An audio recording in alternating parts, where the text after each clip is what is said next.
Mesdames, Messieurs, bonsoir. Depuis quelques semaines, les évêques du Cameroun multiplient les prises de position sur de nombreux sujets d'intérêt national.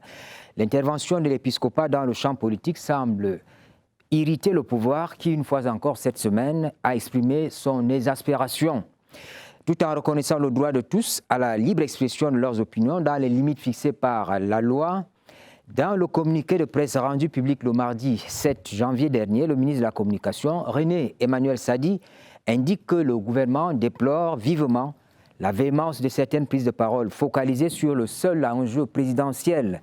Hasard de calendrier peut-être, l'Assemblée plénière de la Conférence épiscopale nationale du Cameroun s'est tenue cette semaine à Buea. Sein de presse se saisit de la combinaison de tous ces faits pour mettre en débat la question relative au rapport historique entre l'État et l'Église. Comment comprendre la brouille actuelle?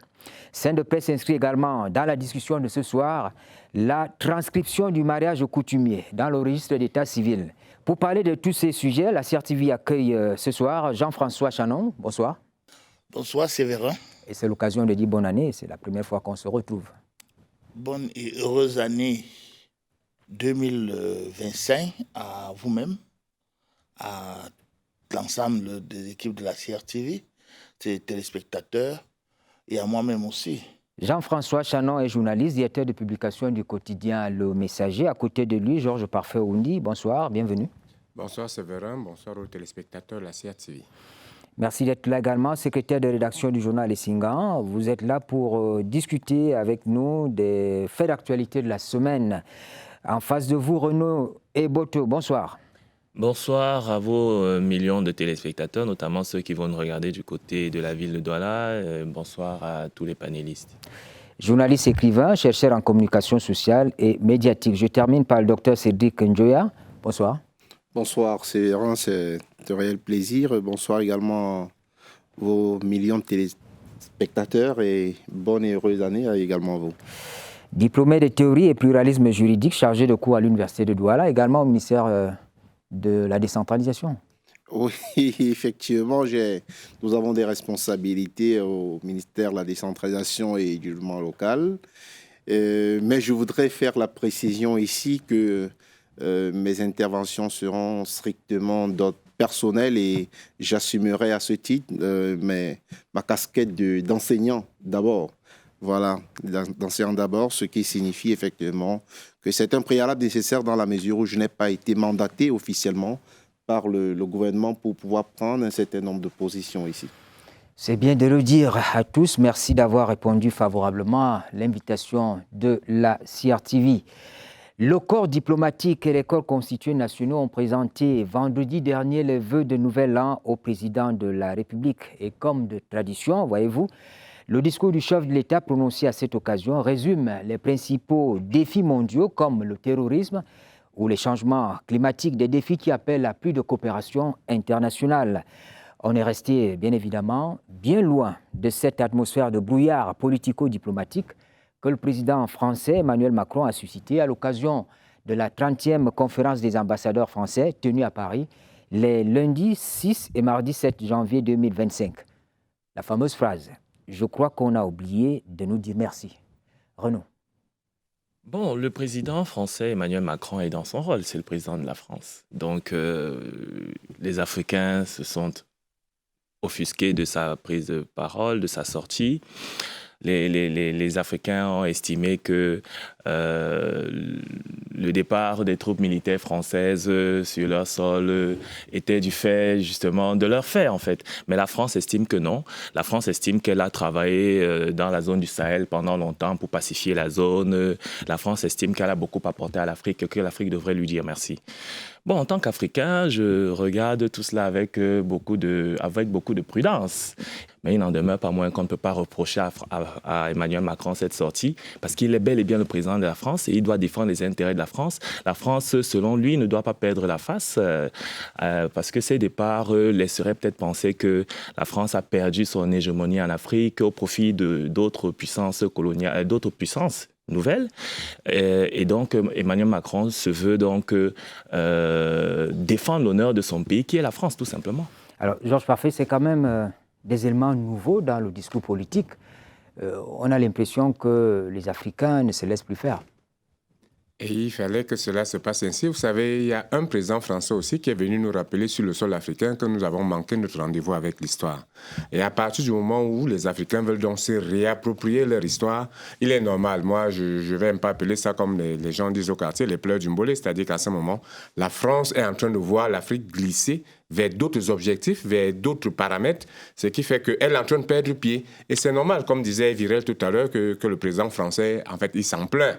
Parce qu'il sait très bien que l'Afrique, si on devait la définir comme ça, est un beefsteak qui est réservé aux Français, surtout l'Afrique francophone, qui est une grande partie de l'Afrique tout de même, où la France tire beaucoup, beaucoup d'avantages. À partir du moment où cette Afrique-là commence à glisser, parce qu'à un moment, on le sait très bien, la France a fait les beaux temps de l'Afrique, le bon et le mauvais temps en Afrique. On a choisi des présidents, on a défini des politiques, on a fait ceci, on a fait cela. Déjà, nous, au Cameroun, on a commencé par mettre une rupture sur les accords coloniaux. Ça fait que si tous les pays suivent ce train, la France, elle est, je vais dire ça entre guillemets, elle est mal partie. Et il est temps qu'au moment où les Africains décident de regarder vers d'autres objectifs, que la France s'en plaigne. Pour moi, c'est un coup d'épée dans l'eau, c'est une tempête dans un verre d'eau. Alors, ce qui est remarquable, c'est qu'on connaissait la fronde venant des pays du Sahel, le Burkina Faso, le Mali, le Niger, mais cette fois-ci, s'est ajouté le Sénégal, s'est ajouté également le Tchad tout à côté de nous. La clameur vient d'un peu partout. Jean-François, vous l'expliquez comment? Ben, il faut bien savoir qu'il y a une évolution certaine des mentalités au niveau de l'Afrique aujourd'hui par rapport au face-à-face qu'il y avait depuis des années avec les 14 anciennes colonies françaises en Afrique subsaharienne qu'aussi bien dans le Maghreb, qui n'était plus explicable. C'est-à-dire que je me souviens d'un sommet Afrique-France ici, ou bien non, France-Afrique ici. Même j'étais journaliste, j'avais couvert, la question avait été posée au président Chirac. Est-ce que le face-à-face de la France avec autant de pays est encore possible, est encore objectif? Est-ce qu'il ne faut plus créer des relations directement, chaque État avec la France directement? Le président Chirac avait répondu que peut-être c'est envisageable, mais pour l'instant, il faut rester à structurer cette relation assez humaine entre des gens qui ont une mémoire, j'allais dire, commune, troublée peut-être, mais des mémoires quand même qui existent entre la France et certains pays africains. Mais aujourd'hui, on croyait le président Macron intelligent. On le dit même très intelligent, mais je trouve un peu maladroit de pouvoir se plaindre aussi ouvertement du ça. Ça signifie en psychologie, on dit que quand vous laissez trahir une pensée, ça signifie que elle vous bouscule intérieurement. C'est-à-dire, vous ne vous plaignez pas de votre départ, mais vous vous plaignez tout de même de dire que les États n'ont pas dit merci. Merci parce que la France est venue au secours du Mali, et du Niger, du Burkina, dans la zone sahélienne notamment, quand les djihadistes étaient en train d'avancer pratiquement mais tout ça remet aussi que le Cameroun est bien concerné. Parce que n'eût été peut-être le travail qui a été fait par le Cameroun lui-même en s'armant, Boko Haram serait peut-être arrivé à Obala, etc. Mais les Français n'étaient pas là avec nous. Ils étaient peut-être en appui pour le renseignement et d'autres choses. Mais ce n'est pas comme ça qu'on envisage. Il y a un esprit paternaliste un peu qui gêne.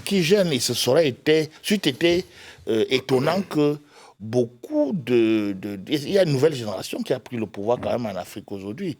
Les Sonko, qui notamment a eu quelque chose de rude dans sa réplique, de dire au président que, mais on a oublié de dire que les tirailleurs français étaient quand même aussi, ont donné de leur vie en France. Et que la France n'a pas jamais été ouvertement. Alors, au regard de l'attitude de cette nouvelle génération de dirigeants africains, au Sénégal, etc., est-ce que les relations ne seront pas plus tendues à l'avenir entre la France et ses partenaires habituels, ses amis habituels? Docteur Njouya. Une chose est certaine, je voudrais situer les relations entre la France et globalement l'Afrique dans une dynamique qu'il faudrait peut-être comprendre, peut-être à partir des indépendances. Vous voyez, nous sommes dans une comment dirais-je, dans une construction où Effectivement, il y a un paternalisme très affirmé au lendemain des indépendances, parce que, et ce n'est plus un secret aujourd'hui, c'est qu'il y a eu une main mise certaine de la France dans le positionnement d'un certain nombre de chefs d'État. Et à partir de ce moment, il y avait beaucoup de redevabilité. Il faut également situer la question dans la mesure où beaucoup de nos chefs d'État revenaient des formations françaises, avaient été formés là-bas. C'était dans les universités françaises. Il faudrait peut-être voir la chose dans ce sens. Maintenant, on a une nouvelle dynamique. C'est que la France également, c'est de l'ouverture aujourd'hui. Il y a plusieurs pôles qui en fait reflètent de sons de cloche différents. Et ce qui est un peu gênant dans la sortie du président Macron, c'est que lorsqu'on le suit, on perd la logique. Il arrive, il est dans une logique où il dit non, c'est de l'ouverture, c'est pas de la France-Afrique, vraiment ces relations, les anciens chefs d'État, ils doivent partir. C'était simplement un discours. Hein. Et après, on se rend bien compte que les réalités vont rattraper. C'est donc vous dire qu'aujourd'hui, il faudrait peut-être qu'on situe, je disais, dans cette perspective, dans cette dynamique, et que la France, comme mon ami disait très, très bien, pour reprendre peut-être à son compte de René Dumont, c'est peut-être finalement la France qui est mal partie. Oui, mais il n'en demeure pas moins que la France demeure un partenaire de choix pour l'Afrique. Hein. Nous sommes à la croisée des chemins dans nos relations avec la France. Il faut juste qu'elle revoie ses paradigmes. Le paternalisme, c'est terminé. Désormais, il faudrait qu'on aille dans des relations de partenariat. Peut-être pas gagnant-gagnant. Peut-être on peut aller on peut s'avancer à dire qu'on voudrait des rapports, des relations gagnant-gagnant avec la France, parce que ça demeurera toujours un partenaire de choix, un partenaire historique et une amitié sincère entre le Cameroun et la France qui va perdurer. Réécoutons un bout de la prise de parole du chef de l'État en réponse aux vœux de nouvel an qui lui ont été dressés par le corps diplomatique. C'était au Palais de l'Unité. Notre monde semble parfois pris de folie et tangue au bord de l'abîme. Le nombre des victimes des violences ne cesse d'augmenter. Les populations entières continuent de subir les affres de tueries, des mutilations, des destructions et des déplacements forcés et de l'exil. Comment en sommes-nous arrivés là? Comment avons-nous pu sombrer dans une telle dérive, alors même que l'existence de différents cadres de dialogue entre les États semblait nous avoir mis sur le chemin d'une paix durable. Pour ma part, j'incline à penser que la persistance des égoïsmes nationaux, la résurgence de l'unilatéralisme au détriment du multilatéralisme, le non-respect des règles internationales sont autant de facteurs qui peuvent expliquer cette situation. Est-ce une fatalité?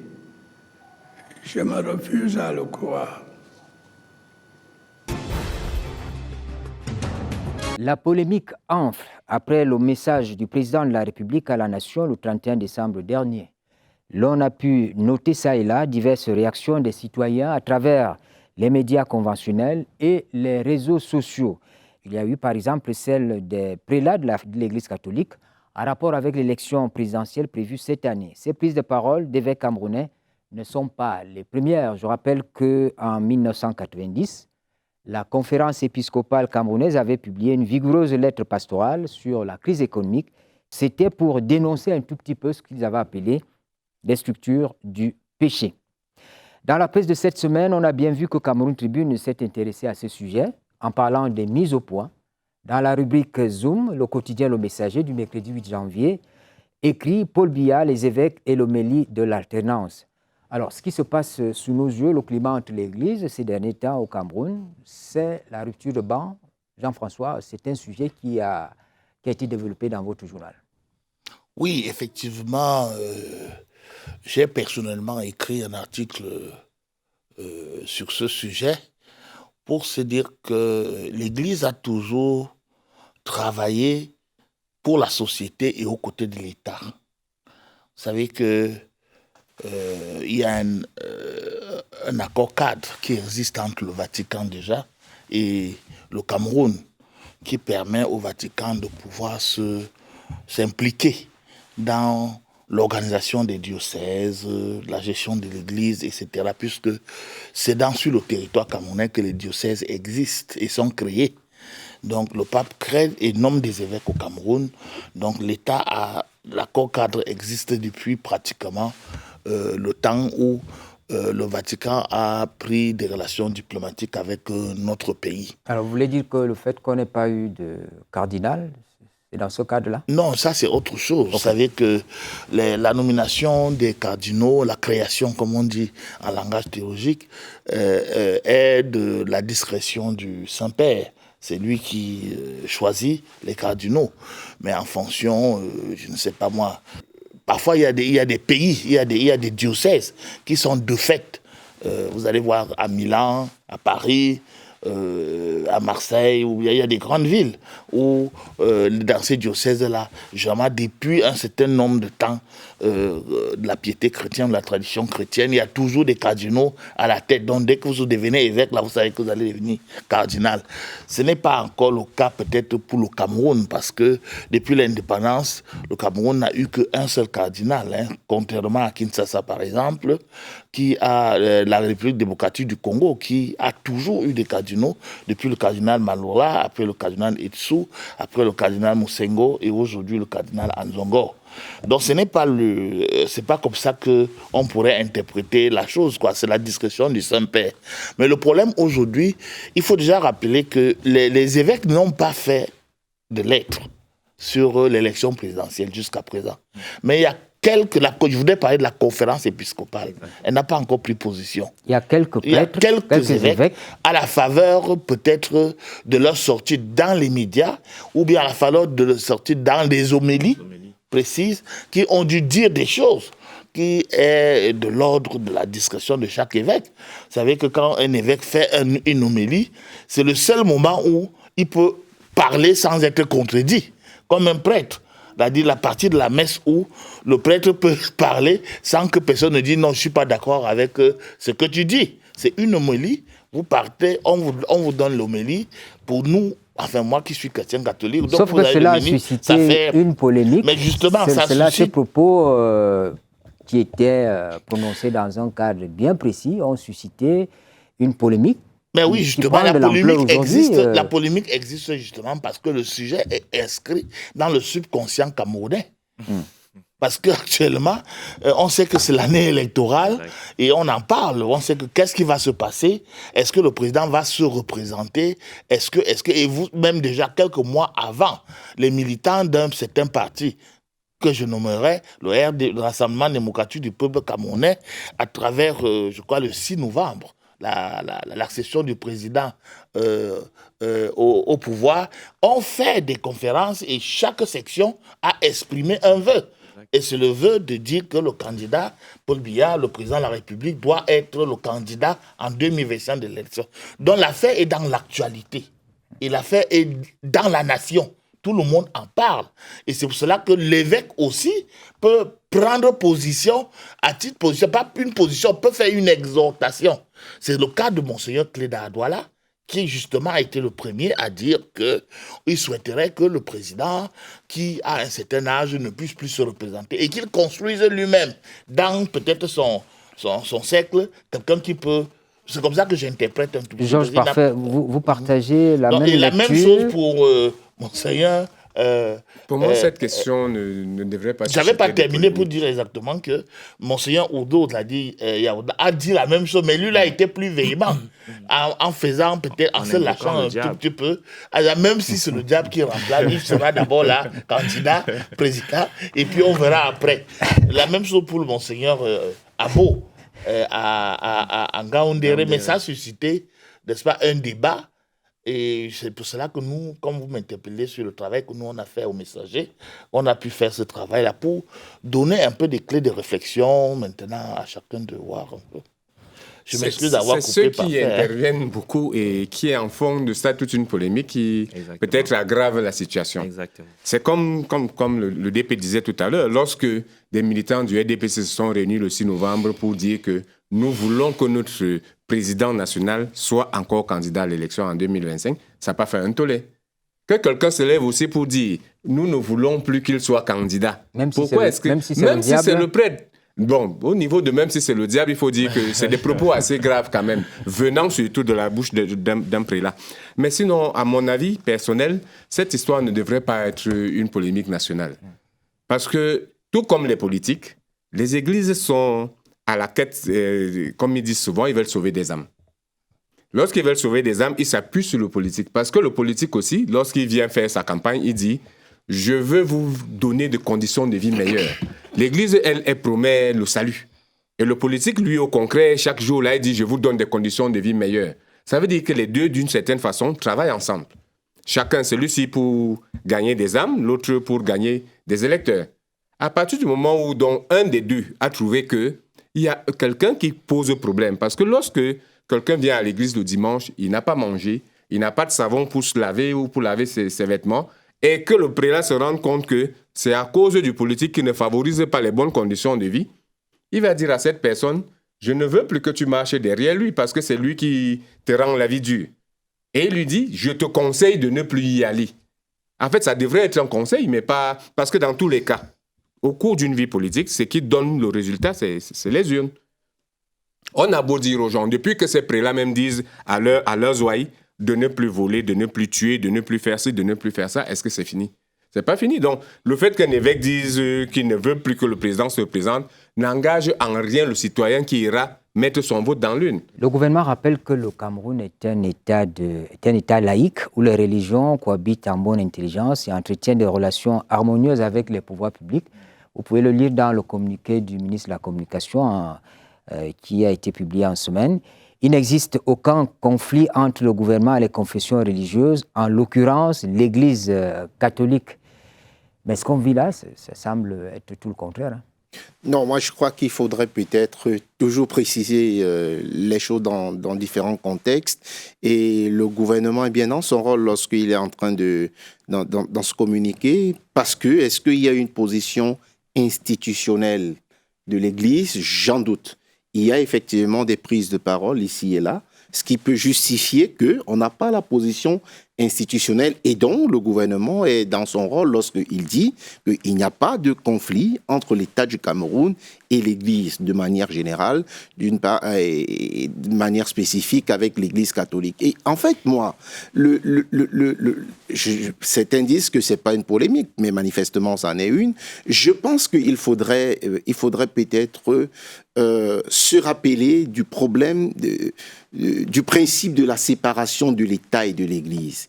L'idée n'était pas en soi, lorsque cela est consacré notamment à l'époque contemporaine, de dire que l'Église reste de son côté, l'État est totalement de son côté, parce qu'en fin de compte, on travaille tous dans la même société et on peut comprendre effectivement certains propos lorsqu'on dit que l'Église ne peut pas être désincarnée. Donc, une fois qu'on comprend la chose de cette manière et qu'on se rappelle de la séparation de l'État et de l'Église, en fait, l'idée, c'est qu'on se rappelle quand même que l'Église doit prôner un certain nombre de valeurs. Et ce qui est interpellant dans notre société actuelle, c'est précisément cette décrépitude de valeurs. Lorsqu'on n'arrive plus à avoir foi à la parole de certains prélats, ça pose problème. Parce qu'effectivement, c'est à ce niveau que le prélat devrait venir rassurer lorsqu'il y a un certain nombre de préoccupations. Mais si le prélat lui-même va jeter un peu de l'huile dans le feu, ça peut causer des interprétations. Et si on arrive à une situation où finalement les valeurs sont totalement mises à côté, on arrive dans une situation où finalement on ne croit plus en ça, je pense que c'est ça qu'il faut davantage voir dans l'avenir et qu'il faut commencer à bien pouvoir réparer. Moi, je trouve que c'est un sujet très intéressant. C'est un sujet très intéressant, mais il ne saurait avoir de conflits entre l'Église catholique et le gouvernement, ou alors même la personne même du président Biya. Il faut le rappeler, que le président Biya est un séminariste, fils de catéchiste. Ça, vraiment, on ne peut pas ne pas le dire. Il faut le rappeler que le Cameroun, quand même, est un pays privilégié en ce qui concerne l'Église, parce qu'on a quand même bénéficié de 3 visites papales au Cameroun. On se rappelle de 1985, on se rappelle de 1995, et plus récemment, en mars 2009, il y a le pape Benoît XVI qui est venu. Les 2 premières fois, c'était Jean-Paul II. Donc, on ne peut pas dire que l'Église catholique soit en porte-à-faux dans ses relations avec le Cameroun. L'Église catholique, c'est quand même un territoire d'un peu plus de d'1% du territoire national camerounais, c'est-à-dire qu'il culmine sur plus de 4000 km le territoire de l'Église catholique. L'Église catholique, c'est à peu près 36%, 33% de chrétiens qui résident dans notre territoire. C'est plus d'une centaine de paroisses. Ce sont des évêques nommés avec l'accord du gouvernement de la République, il faut le dire, parce que vous savez ce qui se passe en Église de Chine. Mais sauf que la mission prophétique de l'Église catholique au Cameroun fait quand même peur. Hein. C'est pas aujourd'hui que ça se passe, Renaud, je suis d'accord avec vous, mais de temps en temps, il y a ces frictions.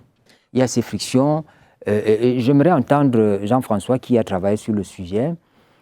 Est-ce qu'on peut dire que jusque-là, la collaboration entre l'État et l'Église catholique s'est toujours bien passée? Il y a eu quelques moments difficiles. Hein. Vous savez que l'Église catholique qui est au Cameroun a un travail tous azimuts, c'est-à-dire sur le plan social. C'est-à-dire il y a un plan très important, l'éducation. Il y a un plan très important aussi, c'est la formation des cadres. Il y a un autre plan, c'est la santé. Ils sont pratiquement partout. L'Église est après l'État. C'est-à-dire, dans le domaine de l'éducation, c'est l'Église catholique qui vient ensuite. Et c'est une pastorale prophétique, en ce sens qu'il faut éduquer les hommes et tout l'homme, l'a dit, à partir de la base de l'Évangile, etc. Mais ça n'a pas toujours été un accord parfait. Pour certains, même, il a fallu, je crois, dans les années 80, il y a eu un problème grave qui a failli, notamment le financement de l'Église catholique. Parce que c'était d'abord le devoir de l'État de pouvoir créer des écoles et éduquer des citoyens. Mais l'Église y participe aussi. Mais ça en fait un objet d'apostolat, c'est-à-dire sur le terrain. Mais alors quand on a dit qu'on ne donne plus la subvention à l'Église catholique, je me souviens encore des propos assez durs de Monseigneur Jean Zouaf, paix à son âme, qui disait que, écoutez, si vous ne voulez plus donner de l'argent, mais on vous laisse tout le travail. Or, d'éducation, il y avait une petite participation de l'État à tous ceux qui participent justement à cette formation. Il y a eu d'abord ce conflit-là sur l'éducation.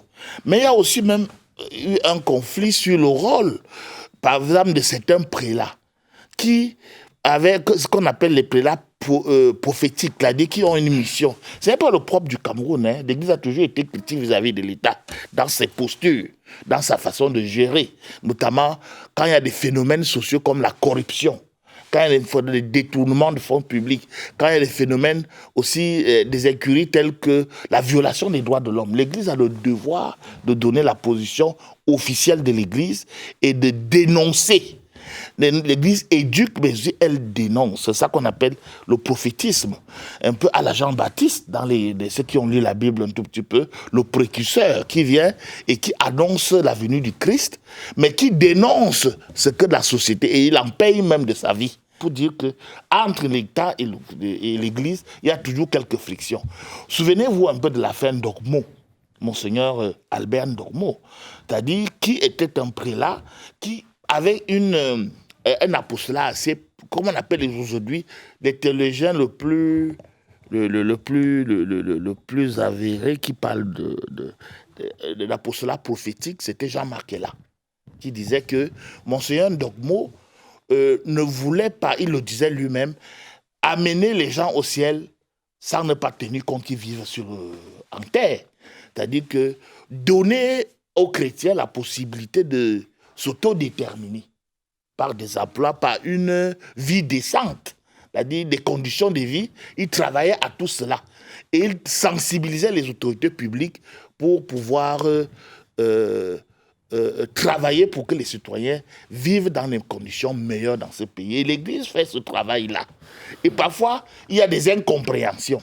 La lettre, par exemple, sur la crise économique. J'étais jeune étudiant à l'époque à l'université de Yaoundé et j'étais journaliste pigiste à l'Effort camerounais. J'avais un peu vu l'esprit qui a caractérisé la réaction du gouvernement. Qu'est-ce que vous en savez de l'économie pour venir nous donner des leçons, parce qu'on vivait quand même une période très, très difficile. C'était la crise économique qui était mondiale, de 86, 88, etc., qui a amené l'État du Cameroun à prendre des mesures assez fortes et qui a donné à la conférence épiscopale de sortir d'une lettre sur la crise économique et l'analyser en disant que les problèmes de la crise au Cameroun, économique au Cameroun, c'est parce qu'il existe des structures du péché. Qu'est-ce que les évêques ont appelé par structure du péché? C'est-à-dire des gens qui réfléchissent pour leurs intérêts, mais pas pour l'intérêt national, et qui mettent en place justement un processus pour que les pauvres soient toujours plus pauvres et que les riches restent dans leurs intérêts. Il y a eu des sorties assez fortes pour dire aux évêques, contentez-vous d'abord de gérer vos diocèses. Mais on a l'impression qu'on est revenu à cela aujourd'hui. Les évêques du Cameroun assument certes cette mission prophétique dont vous parlez, dire la vérité de l'évangile, c'est bon. Libérer les chrétiens des cercles vicieux, de la pauvreté, etc., c'est bien. Mais sauf que le zèle apostolique, qu'on nous semble observer, gêne un peu les tenants des pouvoirs constitutionnels. C'est-à-dire qu'on se dit, mais vous avez une limite à votre action. Ce n'est pas propre au Cameroun. Hein. Là, vous verrez que peut-être que l'enseignant va le dire un peu, il a plus d'expérience dans l'observation du sujet que moi peut-être. Mais moi je dis, pour avoir été peut-être ancien séminariste, ancien religieux, un peu formé par les jésuites, j'ai observé que ce n'est pas seulement le propre du Cameroun. Vous avez suivi les encycliques du pape?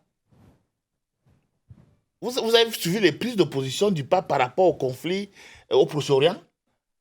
Il est même arrivé qu'on le traite d'antisémite, ouvertement, alors qu'il a la parole de justice pour qu'il y ait force égale dans un conflit. C'est-à-dire qu'on ne prend pas un marteau pour tuer une mouche, etc., etc. Mais c'est le pape qui le dit. Mais au Cameroun, est-ce que c'est le même Et vous contexte? avez entendu, par exemple, le sermon du cardinal d'Abidjan par rapport aux prochaines élections. Mais c'était une charge assez dure contre le pouvoir du président Alassane Ouattara. Est-ce que vous avez écouté le cardinal Njongo à RDC, ici à côté? Il a dit que nous, en Afrique centrale, contre le gouvernement en place. Mais aucun évêque n'a pu le dire encore ces derniers temps. En fait, le politique a peur des prélats, tout simplement parce que tout le monde va à la quête des consciences. Lorsque quelqu'un va à l'église, on se dit qu'il va appliquer ce qu'on lui dit là-bas. Et lorsque cela est contre le pouvoir en place, le pouvoir ne peut pas être d'accord parce que le pouvoir sait qu'il y a une certaine influence de la parole, surtout sortant de la bouche d'un prélat. Nous sommes tous des pécheurs, comme ils ont l'habitude de dire. C'est-à-dire que ce soit les prêtres, les évêques et tout le monde, et les simples citoyens, tout le monde pêche. Et tout le monde a besoin du salut. Sauf que, et je l'ai dit à ma première sortie, lorsque le prêtre a devant lui quelqu'un qui n'a pas mangé, qui n'a pas le minimum pour vivre, et qu'on lui dise qu'à ce moment-là, au même moment, des gens sont en train de détourner des milliards et de faire ci et de faire ça, le travail du prélat est de dire à cette personne, il ne faut plus être avec celui qui t'affame. Aussi simple que ça, c'est le principe qu'il y a au Cameroun en ce moment. Comme la lettre dont parle Jean-François à l'époque de la crise économique, c'est presque le même constat. Mais ça fait quand même peur aux politiciens parce que le politicien sait que lorsque quelqu'un s'en va prendre la doctrine de Dieu, et que ce qu'on lui dit là-bas peut l'influencer d'une certaine façon, il fait peur aux politiciens, parce qu'il peut retourner les consciences. Moi, je dois dire, et je maintiens qu'il n'y a pas de problème entre l'Église et le gouvernement. Le gouvernement n'a pas peur des prélats, pas du tout. Hein? Je vous ai expliqué tout à l'heure pourquoi. Maintenant, ce que je dois dire, c'est que l'Église a quand même une doctrine sociale. Donc, de ce point de vue, ils ont le droit, et M. Oundi le disait tout à l'heure, ils ont le droit d'émettre une opinion, notamment lorsqu'il s'agit d'une homélie du 1er janvier, parce que pour la plupart, c'était des homélies du 1er janvier où ils donnent un point de vue sur ce qui va se dérouler durant l'année. Ils font le point avec leurs chrétiens. Il y va de leur droit de penser que voilà, l'avenir du Cameroun pourrait se dessiner comme ci ou comme ça. Mais c'est également le droit du Camerounais, Paul Biya, de se représenter tant que la loi le lui permet. Donc, l'Église n'a pas à décider de ce qu'un candidat ne pourrait pas être plébiscité à la tête de l'État. Vous semblez tourner en rond tout à l'heure, personne ne voulait évoquer ça. C'est la question centrale. Oui, mais c'est la question, moi je mets le doigt dessus, c'est-à-dire que... la pauvreté dans la société, oui d'accord, mais c'était la candidature du président. Oui, il faut mettre le doigt dessus, c'est-à-dire que il y a certains évêques parmi les 3 qui estiment que le président Paul Biya ne devrait plus se représenter en 2025. Tant que la Constitution le lui permet, tant qu'il est en possession de ses facultés, tant que son parti le plébiscite, il faut savoir qu'en ce qui concerne les sondages d'avant 2025, le candidat Biya a la meilleure chance du RDPC à l'élection présidentielle à venir. Les évêques parlent de l'environnement social dans lequel vit le Camerounais de manière générale. Il faudrait améliorer les conditions de vie des Camerounais. Je crois que c'est là le problème des Camerounais. Ce n'est pas de savoir si ce sera M. Paul Biya qui sera toujours président de la République, mais c'est de savoir combien va coûter le carburant, combien vont coûter les produits de première nécessité. Est-ce que le riz de 15 000 francs qui est distribué en ce moment, c'est à la poste centrale, le prix va rester à 15 000. Il est vendu, hein, pas distribué. Oui, il est vendu parce qu'on nous a expliqué. C'est vrai, s'il te plaît, même dans le communiqué du gouvernement, il y a une phrase qui crée toute cette polémique et qui suscite la sortie des évêques. Le ministre de la Communication lui-même la reprend, là où le président dit dans son discours qu'il est encore prêt à servir, à sa détermination à servir. Je crois que c'est cette phrase-là qui crée toute cette situation, qui crée la sortie des évêques. Et dans son communiqué, le ministre rappelle que le président a encore un mandat en cours. Il peut s'agir de ce mandat-là. Je crois qu'à la fin aussi, il y a comme un procès d'intention de ce que les évêques aussi ont voulu dire. C'est-à-dire que chacun essaye un peu de prendre le contre-pied de l'autre sans vraiment décrypter le fond de la pensée. Si les évêques veulent que les gens soient dans le bien-être et que le président actuel, s'il est toujours candidat, puisse garantir ce bien-être, il n'y aurait pas de souci. Pourquoi pas? Mais les évêques constatent aussi qu'il y a quelque chose qui manque. Parce que les gens qu'ils ont devant eux tous les jours ont beaucoup de problèmes et énormément de problèmes depuis un certain temps. Et ils disent donc à ces gens, nous, on vous conseillerait de changer un peu de paradigme. C'est là tout le fond du problème. Et lorsque le ministre sort et dit qu'on a aussi fait un procès d'intention au président dans son discours parce que ce n'est pas ce qu'il voulait dire, il va peut-être falloir que lui-même sorte et vienne nous dire sa vérité. L'enjeu est ailleurs. Il faut bien comprendre que tous les évêques ne se sont pas encore prononcés. Exactement. Donc, ils ont toujours une position. Les évêques parlent d'une seule voix. Mais on va attendre le mois d'avril pour avoir la position. Je ne sais pas. Ça peut arriver avant. La commission permanente peut sortir un communiqué avant, quand peut-être si la polémique continue à enfler. Mais il faut savoir que l'enjeu est que dans les prises de positionnement, prises de parole publiques, les évêques de la zone anglophone, par exemple, des 2 régions dites anglophones, se sont déjà émancipés, notamment avec la crise qu'il y a eu là-bas. Quand ils ont quelque chose à dire, ils le disent publiquement. Les évêques du Septentrion, de manière générale, sont en cours d'émancipation. Parce que, vivant la réalité sur le terrain, vous savez que les régions des montagnes, notamment, viennent de vivre des inondations très graves. Et c'est de manière répétée. Et la pauvreté a fait son lit, notamment dans le maillot d'Anaï, dans le maillot Kani, peut-être même dans le maillot Chanaga aussi, et dans la Damawa aussi. Et à chaque fois, écoutez bien quand ces évêques sortent, ils sont toujours en train d'interpeller les pouvoirs publics par rapport à la situation sociale. Mais on a le sentiment, et ça peut être un point de vue de l'observation, que les évêques du centre-sud, en général, ne se positionnent pas très rapidement par rapport aux critiques vis-à-vis du gouvernement. Est-ce parce qu'il y a un certain contrôle? Et donc, c'est encore un problème qui doit être géré au niveau même de la conférence épiscopale. Parce qu'il y a l'enjeu du Grand Sud. Les gens se disent que le président est quand même originaire du Grand Sud et que, maintenant, acculer le président, le stigmatiser par rapport à sa longévité au pouvoir, peut paraître donner au président de la République de ne pas comprendre que les évêques en font, le mettent un peu une cible derrière le dos. Donc c'est là que vous avez vu qu'il n'y a pas de communion, il n'y aura rien qui soit dit à l'issue du séminaire de Boya. Rien, parce que les évêques ne se sont pas encore entendus pour dire une position officielle. Parce que la candidature du président est en débat. Aussi bien dans son parti, elle n'est plus en débat. Vous avez vu la sortie du professeur Jacques Famindongo. La base militante et sympathisante est vent debout pour demander au président de se représenter. Les évêques, c'est un an qui vivent dans le contexte de pauvreté à l'extrême nord, et ce n'est pas la première prise de parole véhémente de Monseigneur Barthélemy Yaouda. Il a toujours pris une position, dit que attention, vous qui dirigez le Cameroun, il y a une grave extrême pauvreté dans l'extrême nord, dans le diocèse de Yaoundé notamment, où les inondations ont créé la famine, où l'aide même qui est envoyée par le gouvernement n'est pas suffisante pour tout le monde. Monseigneur Yaoundé le dit toujours. Mais le dire pour lui, comme la dernière, est quelque chose, vous savez, c'est la fin de son homélie, qui dit, même si c'est le diable, ici ce n'est pas le diable en tant que diable, mais une personne qu'on ne connaît pas.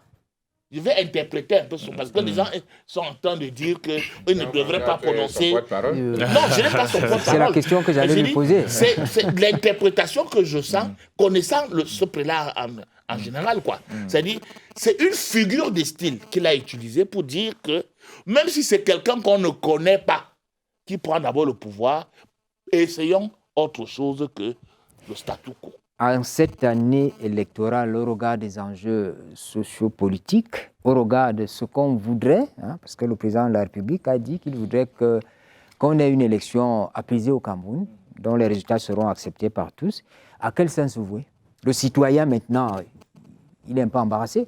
Docteur Njoya, est-ce qu'on tient compte du citoyen dans ce débat-là?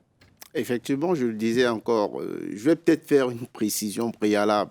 Vous allez peut-être comprendre que j'ai du mal avec certaines prises de position parce que j'ai une déformation professionnelle. C'est que je ne peux me positionner que lorsque j'ai des éléments de véracité, des éléments effectivement. On peut comprendre que vous soyez embarrassé parce que vous travaillez pour le gouvernement. Non. Par contre, c'est compréhensible. Je ne voudrais pas que vous situiez la question à ce niveau. Non, au départ, je suis juriste. Et justement, la déformation de tous les juristes, c'est justement de se prononcer sur la base de ce qui est officiel, sur la base de ce qui est réglementé. Et à partir de ce moment, et je comprends également les positions des uns et des autres sur la question. Je ne suis pas en train de dire qu'ils ne sont pas dans leur rôle, mais je dis que lorsque le problème est posé, j'aurai un autre regard. Et justement, si je devais peut-être avoir cette déconnexion et peut-être me positionner en tant que citoyen, je dis il y a un problème. Il y a un problème. Le problème étant justement que à la fin, le citoyen a du mal à se positionner. N'oublions pas que les extrants, ou alors ce qui doit sortir en tant que norme, si je devrais prendre cette casquette, de l'État et de l'Église, c'est d'une part la loi et d'autre part, c'est la religion, je vais peut-être dire la Bible. Mais en fait, il s'agit de deux normes à partir desquelles le citoyen devrait se reconnaître. Et c'est pour cela qu'en réalité, elles ne devraient pas être antinomiques. D'ailleurs, je ne vais pas faire des cours de théologie ici, Saint Augustin qui disait « à une loi injuste, nul n'est tenu d'obéir » pour dire effectivement la nécessité qu'il y a de structurer la loi avec les principes religieux, les principes de justice. Une fois qu'on dit la chose de cette manière, il faut effectivement voir la position de certains prélats, comme vous l'avez dit, dans un contexte bien précis. Mais maintenant, ce qu'il faut faire, c'est que le gouvernement et l'État de manière en général devraient structurer les rapports entre certains prélats ou alors de manière globale entre l'Église et lui pour qu'effectivement, on se sent autant apaisé lorsqu'on ira, on se situe du côté de l'État et qu'on ait la même quiétude lorsqu'on va au niveau du... Ce qui me préoccupe, c'est la position du citoyen. Retenir quelque chose de très important par rapport à ce que le docteur Njoya vient de dire. Quand le cardinal Tumi rentrait de Rome en 88, nous sommes allés l'accueillir à l'aéroport de Yaoundé à l'époque. Il est venu de Douala. Le président lui a donné son avion pour atterrir à Yaoundé. Et après, il est directement parti rencontrer le président au palais de l'Unité. Et au sorti du palais de l'Unité, il a dit quelque chose d'historique. Je suis allé parler avec le président, devenu cardinal, je dois, comme je suis habillé en rouge, je dois défendre l'évangile, la vérité de l'évangile, jusqu'à verser mon sang. Alors, je suis allé voir le président pour lui demander de voir comment nous pouvons travailler ensemble pour que notre pays évolue. C'est symptomatique. Monsieur, c'est vrai, justement, pour poursuivre dans son sens, c'est de dire que chacun devrait être dans son rôle. Et je ne suis pas convaincu, comme une certaine opinion, et un maître l'a dit, que le citoyen est finalement un électeur imbécile. Non, on ne peut pas le dire de cette manière. Lorsque l'élection arrive, on sait exactement aussi où on devrait voter. Donc, c'est pour dire que le citoyen est rationnel dans son choix. Maintenant, il appartient. L'Église est dans son rôle en le disant, et il y a une sortie d'un ministre également, peut-être pas du ministre, la position du gouvernement, mais d'un membre du parti, peut-être au parti au pouvoir, au gouvernement, qui l'a dit clairement. Chacun est dans son rôle. Et à partir de ce moment, c'est de cette choc, de ce contre-pouvoir, que finalement le citoyen va se positionner rationnellement. Après le communiqué du 7 janvier, du communiqué du porte-parole du gouvernement, le lendemain, le ministre de l'administration territoriale a reçu le nonce apostolique, Monseigneur José Avelino Betancourt, représentant du pape au Cameroun. L'occasion a été donnée au gouvernement de faire redescendre la montée de fièvre provoquée par les récentes déclarations de plusieurs hommes d'église sur la situation politique au Cameroun. Alors, nous allons écouter Paul Atangandji. Au début de chaque année, je rencontre son Excellence le nonce, je rencontre la conférence épiscopale, je rencontre les autorités religieuses des autres congrégations, les musulmans, pour faire le point de l'année écoulée et des perspectives de l'année nouvelle. Vous savez, nous aurons un événement très important, Ecclesia in Africa, ça va faire 30 ans, et donc c'est un événement très important. Vous savez que c'est le seul instrument qui a été signé hors du Vatican. Et le président Paul Biya a été très honoré lors de cette visite du Saint-Père Jean-Paul au Cameroun. Donc, c'est une discussion, un entretien de routine. Nous évoquons bien évidemment les questions d'actualité, mais ce qui est important, c'est que les relations entre le Vatican et le Cameroun, c'est des relations au beau fixe.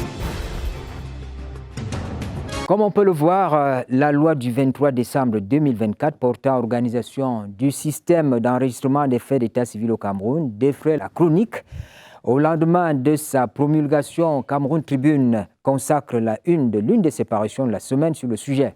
Ce qui est en cause, c'est la question de la transcription du mariage coutumier. Dans l'opinion publique, l'on pense à l'assimilation du mariage coutumier au mariage civil, du fait de la description, la procédure de transcription qui est consacrée aux articles 49 et 50 du nouveau texte. Lorsque certains clament la protection de la femme coutumièrement mariée, d'autres proclament la sécurisation de la dot et, consécutivement, celui qui l'aurait versé. On est au moins d'accord sur le fait que le législateur, en 2024, a simplifié la procédure du mariage. Alors, nous avons avec nous Dr Cédric Njoya. Vous avez cette semaine fait une mise au point sur la question de la transcription du mariage coutumier. Est-ce qu'il y a une rupture entre ce qui a été dit, ce qui a été annoncé? Parce qu'on nous a dit, tout le monde l'a entendu, dès qu'on a versé la dot, on est marié. Je suis, Jean-François le disait tout à l'heure à me titillant, et c'est Michel qu'il le disait de manière amicalement, que je travaille pour X, pour Y. Non, mais maintenant, je serai beaucoup plus à l'aise parce qu'on parle des questions de droit sur lesquelles je crois que notre matière nous permet de nous positionner. Mais commençant à l'entendre de votre préoccupation, j'ai eu envie d'avoir une question rhétorique. C'est qui l'a dit? Il n'y a pas encore eu sur la question une position officielle du gouvernement qui dit que désormais, on a simplifié la procédure de mariage. Je peux comprendre qu'il y a eu un parti de l'opposition, je ne vais pas le citer ici, qui, au sorti de la loi, a dit voilà, le mariage après la transcription, on est sécurisé, la femme. Je pense qu'il faut peut-être bien comprendre les deux concepts. La transcription et le mariage. Lorsqu'on parle du mariage, en réalité, c'est une union entre deux personnes. Bon, dans le cas du Cameroun, c'est l'homme et la femme, ou alors l'homme et une ou plusieurs femmes, et qui ont décidé de se mettre ensemble, et qui seront par la suite soumis à un certain nombre d'obligations comme l'assistance, la fidélité. Alors, ce mariage peut être régi par le droit coutumier ou alors par le droit civil, ce qu'on appelle encore trivialement le droit écrit. Parce que pour comprendre la transcription aujourd'hui, il faut remonter bien avant les indépendances, notamment en 1935, où effectivement, à partir d'un arrêté du 16 mars 1935 qui portait organisation de l'état civil, il était clairement dit dans ce texte que pour qu'un mariage soit reconnu comme tel, il faut qu'il ait été. C'est une double condition. Première condition, c'est qu'on a satisfait aux rites et coutumes de la localité. Et deuxième condition, c'est qu'on ait transcrit le mariage. Et encore, que ce mariage devait être célébré par l'officier d'état civil. Je répète, il s'agissait bien du mariage coutumier. Donc le mariage coutumier est célébré par l'officier d'état civil et ensuite il est transcrit. Et c'est ça qui faisait en sorte qu'on pouvait parler de mariage. On accède aux indépendances et on se dit, est-ce qu'avec les indépendances, on continue dans la même logique? Oui, on se dit, il faut toujours la transcription du mariage coutumier. Le seul problème, c'est qu'entre-temps, le Code civil est devenu applicable au Cameroun. Et à partir de ce moment que le Code civil devient applicable au Cameroun, on a deux textes qui régissent les mariages. Le juge va d'abord dire, écoutez, le mariage qui est célébré au plan coutumier doit être valide à partir du moment où il a été transcrit. Il y a là effectivement une reconduction de l'ancien texte. Les choses vont évoluer par la suite et le juge va encore revenir sur sa décision en disant non. Écoutez, on ne peut pas dire que la transcription, c'est la transcription qui permet de dire qu'il y a eu mariage coutumier. Ce qui se comprend, je vais peut-être avoir la première pause là-dessus, ce qui peut se comprendre encore parce que les deux philosophies de mariage sont totalement différentes. Oui, docteur Njoya, je crois que ça encore, ça ajoute beaucoup de confusion dans nos esprits, ces explications-là. C'est qu'il y a une opinion qui s'est propagée à la promulgation de la loi sur l'enregistrement. Tout à fait. On dit, dès lors que vous avez versé la dot, pour le dire de manière triviale, dès lors que vous avez versé la dot, donc, vous êtes marié. Vous avez fait une lecture profonde de cette affaire-là, tenant compte des évolutions de la loi, etc. La première question à laquelle il faut répondre tout de suite là, quand on a versé la dot, on est marié officiellement. Je réponds péremptoirement, on n'est ni marié au plan traditionnel et on est encore moins marié au plan civil. Voilà. Je crois que là, on commence à comprendre. Là, il faut bien faire les précisions. Il faut faire une précision. Moi, je ne suis pas juriste, mais dans une autre vie, j'ai étudié l'anthropologie sociale, l'anthropologie culturelle et l'anthropologie ethnologique. L'ethnologie en général, quoi. Mais l'observation sur le terrain d'un travail que m'avait donné mon professeur, dont je salue la mémoire aujourd'hui, était de l'observation du mariage traditionnel chez les votés. Chez les votés. C'est un peuple qui vit au centre du Cameroun et la cérémonie de dot notamment. Elle a la même forme aujourd'hui que chez les Fambiti. Quand vous venez, à une famille, le chef de famille vient, toque à la porte, et puis après, si vous avez donné une certaine heure, on ferme la porte, vous n'êtes pas arrivé. Mais les deux familles se sont déjà entendues pour ce rendez-vous. Mais quand la cérémonie de dot se déroule, lorsque la dot est acceptée, on prend la femme, on dit, allez vous mettre de l'autre côté, Bien sûr. dans la nouvelle famille qui vous est donnée. Nous, on a déjà mangé. Mais dans l'esprit traditionnel, vous êtes mariés. Hein? Bien sûr, vous êtes marié. Je suis d'accord. Vous êtes mariés, on va vous dire, vous sortez de là. On dit que...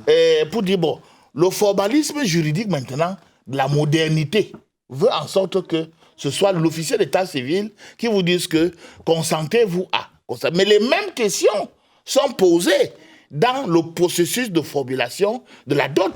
Et c'est justement la ce dot en formalisme elle-même, juridique qu'on veut sur le comprendre. plan anthropologique, est le synonyme de demande à mariage et de don à la famille, pas en termes d'achat, mais en termes de je donne et vous me donnez. Ce que vous dites là, professeur, peut-être, je ne vous conteste pas, parce que vous avez votre sens, la plénitude de votre sens juridique.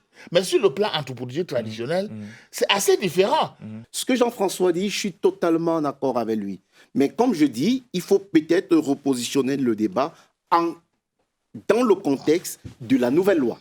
C'est-à-dire qu'il y a une conception anthropologique du mariage. Mais je disais encore que la lecture que je suis en train de faire, parce qu'il faut qu'on la situe bien, c'est du point de vue du droit positif, c'est-à-dire le droit en vigueur, pour dire les choses de la manière la plus simple. Comme vous l'avez dit, monsieur Séverin Alégambélé, c'est de dire, est-ce que dès lors que la loi a été promulguée, j'ai doté une femme, je peux la considérer comme mariée? Je réponds, ni au plan coutumier et moins au plan civil. Donc, et je vais démontrer. Le plan coutumier. Et je vais démontrer au plan coutumier, c'est-à-dire, en fait, ce que je suis en train de dire, ce n'est pas une lecture du mariage coutumier du point de vue anthropologique, mais c'est une lecture du mariage coutumier du point de vue du droit en vigueur. Le juge dit clairement dans une décision que le mariage est coutumier lorsqu'il a satisfait à toutes les exigences des us et coutumes de la localité. Cela voudrait dire quoi? Qu'il ne faudrait pas qu'on réduise le mariage coutumier au seul versement de la dot. Je vais vous dire les choses de manière triviale. Une amie me racontait dernièrement encore que dans une famille où on a fait la liste qui s'élevait à 3 millions, finalement le père, qui avait certainement quelques problèmes, dit écoutez, on va faire simple. Vous faites l'enveloppe de 3 millions. Vous venez me verser ça directement et tu rentres avec sa femme. Au plan coutumier, vous n'allez convaincre personne, vous avec moi, qu'il s'agissait d'un mariage coutumier.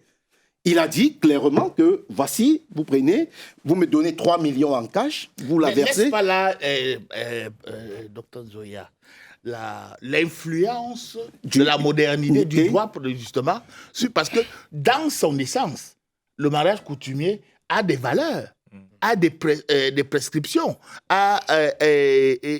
augure un ensemble de principes. À tout un code. Exactement. Code. C'est pour cette raison qu'une fois que vous faites les choses de quand manière... vous parlez de 3 millions, d'ailleurs, on ne posait pas un problème d'argent. Ah voilà. Et une fois que vous faites les choses de cette manière, il n'en est pas un. Et c'est pour dire effectivement, au-delà de ce que Cheikh Anta Diop parlait de l'unité culturelle de l'Afrique. Parce qu'au fond, lorsqu'on voit le mariage coutumier tel que ça a été chez les Voutés, les femmes bétiques, en fait, il y a une unité derrière.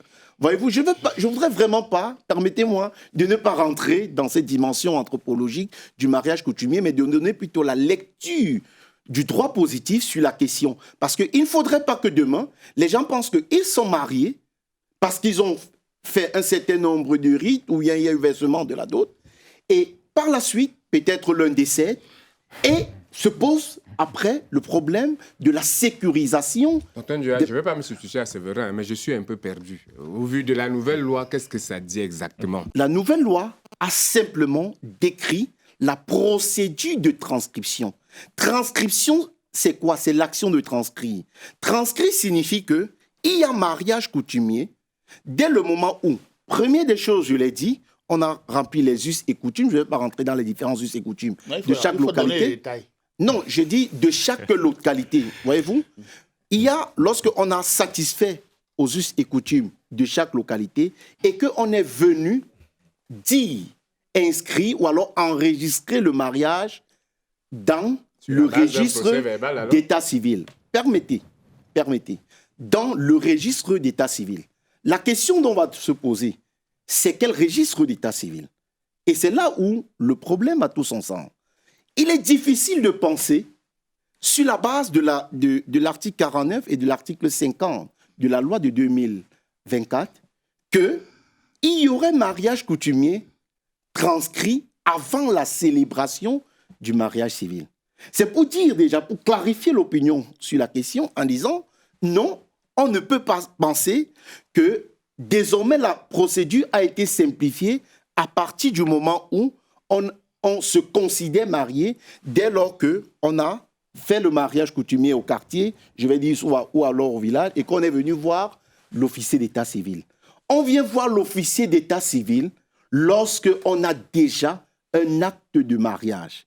Maintenant, et c'est ça qu'on met en marge de l'acte de mariage, pour une raison simple, c'est que le Cameroun, je l'expliquais dès l'entame, a souscrit finalement, sur la base de son histoire, à deux régimes juridiques. Le régime du droit écrit, le régime du droit moderne et le régime du droit coutumier.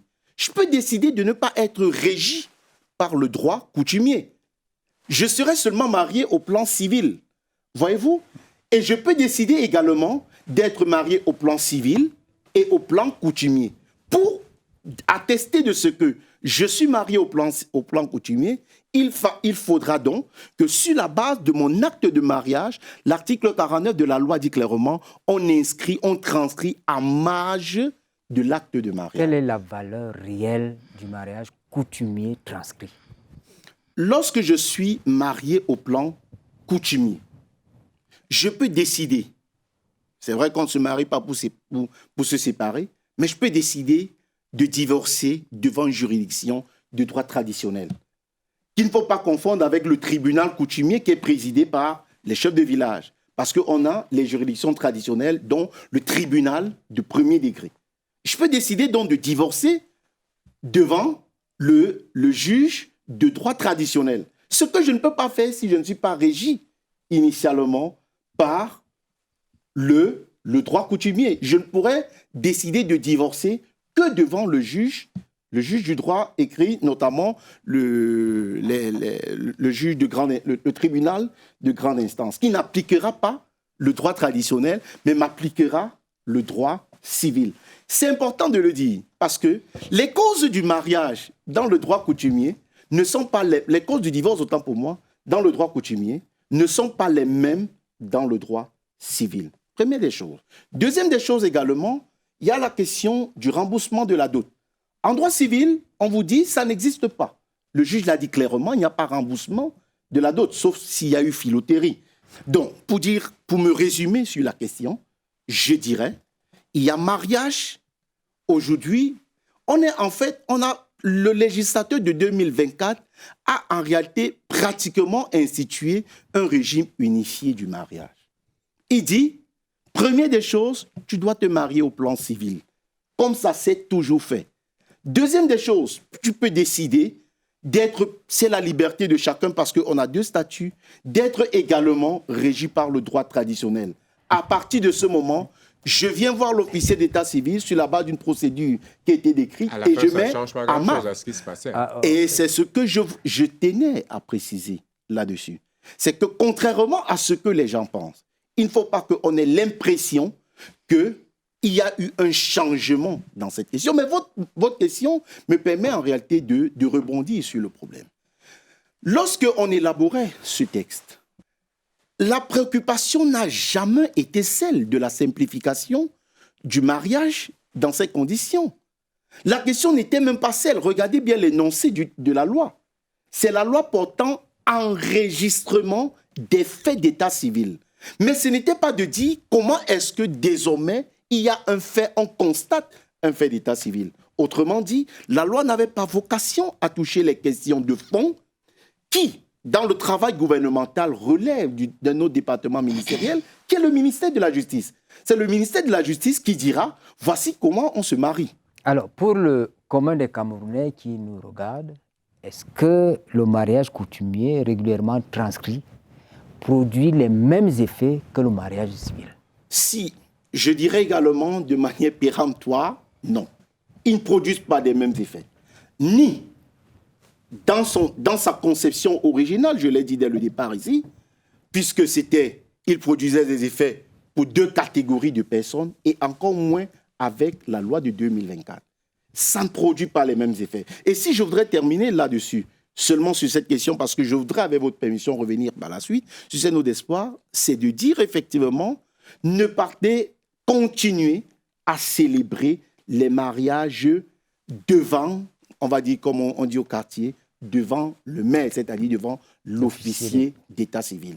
Et je le disais tout à l'heure, monsieur Séverin Alegambélé, on peut un peu être frustré du retentissement que cette loi a eu en réduisant sa portée sur une question, j'allais dire, marginale. Dès la préparation, dès l'entame, dès l'annonce de la publication de cette loi, on nous a fait comprendre autre chose. On n'a jamais... Heureusement que nous avons un technicien sur le plateau.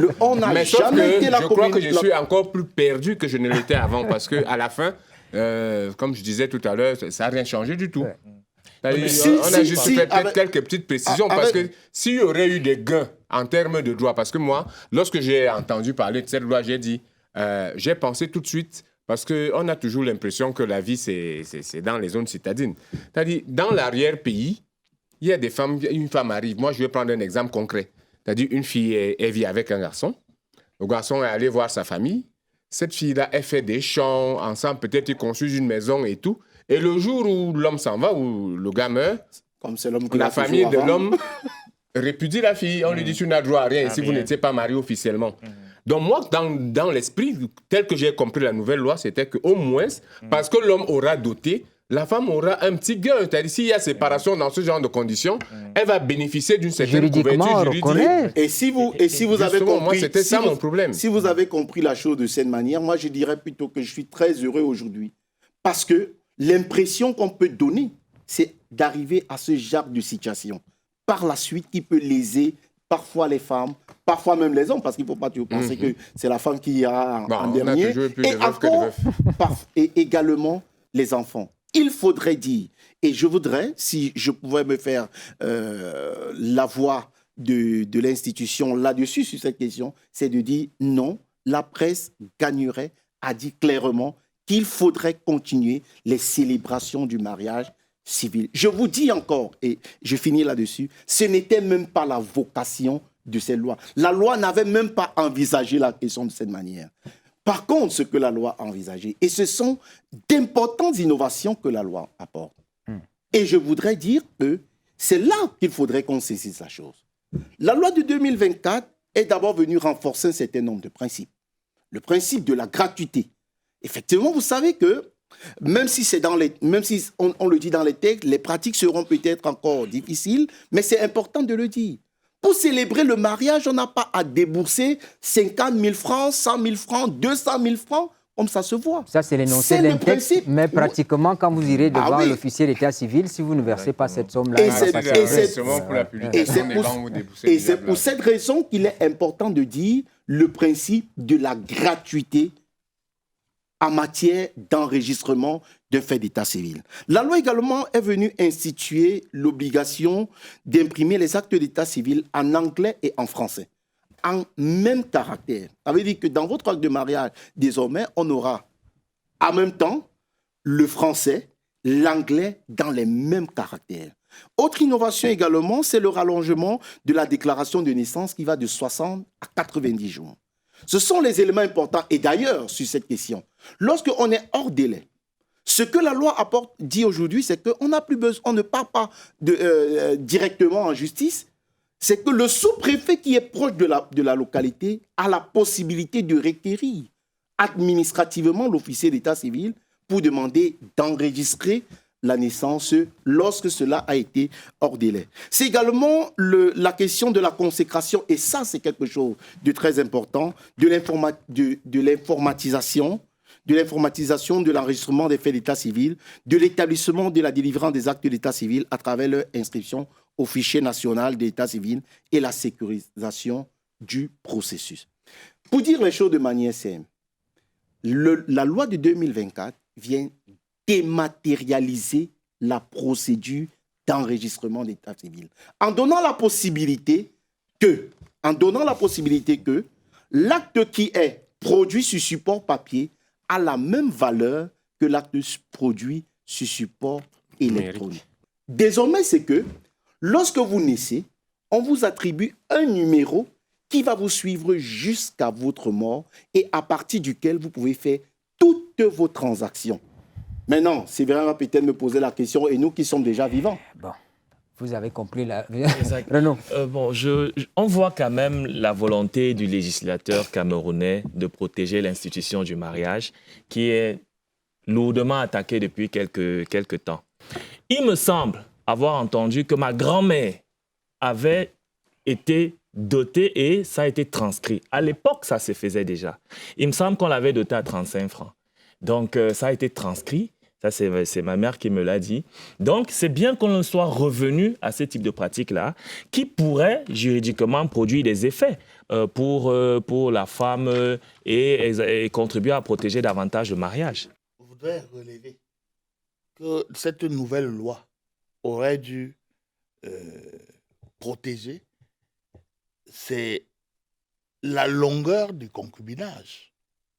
Il fallait créer un régime répressif.